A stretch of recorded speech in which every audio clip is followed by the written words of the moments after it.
Canada's recent decision to increase security screenings for Indian travelers marks a significant development in the evolving diplomatic and migration-related challenges between the two countries, reflecting a broader narrative of rising tensions and shifting priorities.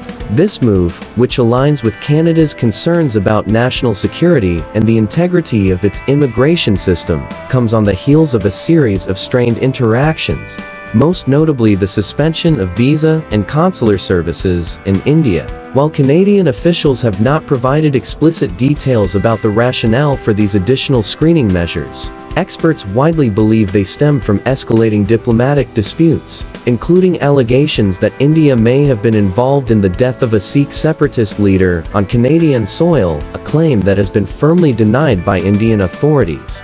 These tensions underscore a complex and multifaceted relationship between the two nations, which are deeply interconnected through trade, migration, and cultural ties. India, as Canada's largest source of international students, plays a vital role in the country's economic and demographic landscape. In 2023 alone, Indian nationals accounted for 42% of all study permits issued, with over 420,000 Indian students enrolled in Canadian educational institutions. This number highlights the integral part that Indian migration plays in Canada's education sector, which depends heavily on international tuition fees to sustain universities and colleges across the country. Beyond education, Indian immigrants have consistently led in work permits and permanent residency applications, becoming one of the most dominant groups shaping Canada's multicultural identity. Their contributions span sectors such as technology, healthcare, and transportation, where their labor and expertise are indispensable to Canada's economic growth. However, with such dominance comes challenges, and the Canadian government's increased scrutiny reflects underlying concerns about managing the rapid influx of Indian nationals into the country. The current political context cannot be ignored, as bilateral ties have reached one of their most fragile states in recent memory. Allegations from Canada regarding potential Indian state involvement in the death of a Sikh activist have deeply polarized public opinion and created diplomatic rifts, prompting both nations to take a more guarded approach in their interactions. India, in response to Canada's accusations, has dismissed the claims as baseless and emphasized its sovereign right to address security threats linked to separatist movements. On the other side, Canada has doubled down on its commitment to investigating the incident while simultaneously stressing the importance of ensuring the security and fairness of its immigration policies. The decision to enhance screenings for Indian travelers, while ostensibly a security measure, risks exacerbating tensions between the two nations and could have far-reaching consequences for their economic and social ties. Indian travelers, who make up a significant portion of Canada's visitor visa recipients, 1.28 million of the 4.32 million issued in 2023 alone, are likely to face longer wait times and more rigorous scrutiny at Canadian airports, adding another layer of complexity to an already strained relationship. This has sparked concerns not only about the potential economic impact, as tourism and short-term travel from India contribute significantly to Canada's economy, but also about the broader implications for Canada's reputation as an open and welcoming destination for immigrants and visitors alike.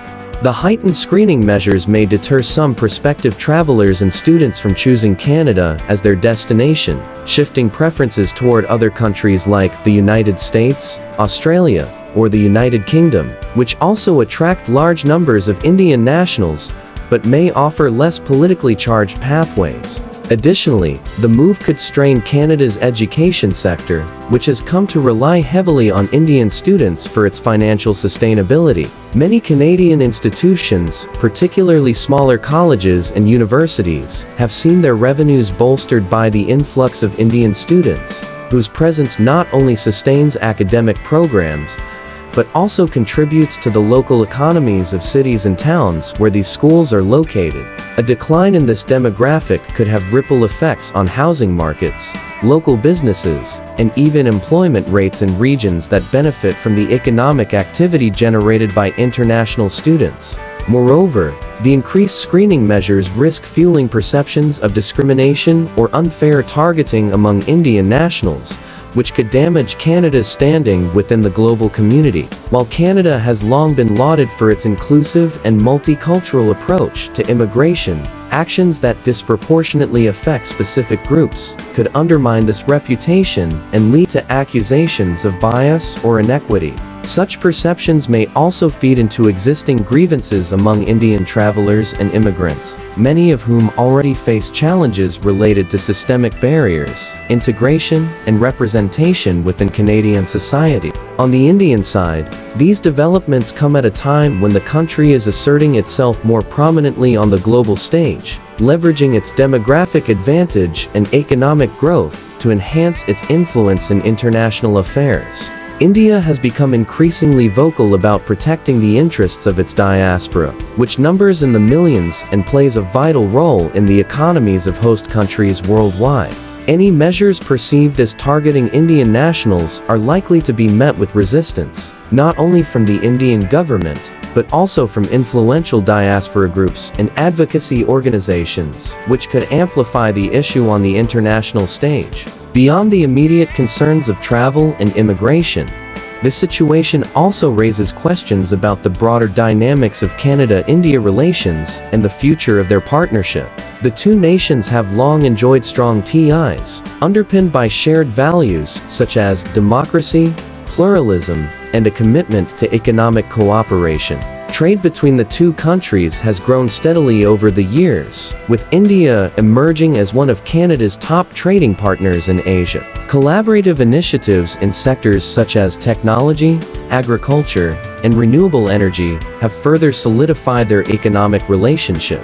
However, the current diplomatic rift threatens to overshadow these shared interests, potentially jeopardizing ongoing negotiations for a free trade agreement and other collaborative projects. For Canada, navigating this delicate situation requires balancing its need to address legitimate security concerns with the imperative of maintaining a constructive relationship with India, a rising global power, and a key player in the Indo-Pacific region. The stakes are high, as missteps in handling this issue could have lasting repercussions for Canada's economic and geopolitical standing. Domestically, the Canadian government also faces pressure to justify its actions and address the concerns of its citizens, who are divided on the issue.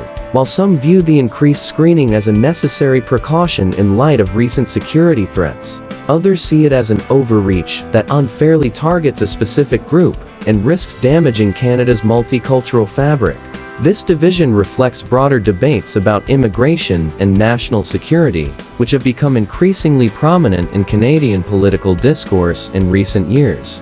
As public opinion continues to evolve, the government's handling of this issue will likely become a focal point in future policy discussions and electoral campaigns. In the end, the decision to increase security screenings for Indian travelers is emblematic of the broader challenges facing Canada's immigration system and its foreign policy. It underscores the complexities of managing a relationship with a country as dynamic and influential as India, while also addressing domestic concerns about security, fairness, and social cohesion. Whether Canada can strike the right balance between these competing priorities remains to be seen. But one thing is clear: the outcome of this situation will have significant implications for both nations, shaping their trajectories in a rapidly changing world. For now, Indian travelers, students, and workers will continue to navigate an increasingly complex landscape, with their experiences serving as a barometer of the broader state of Canada-India relations.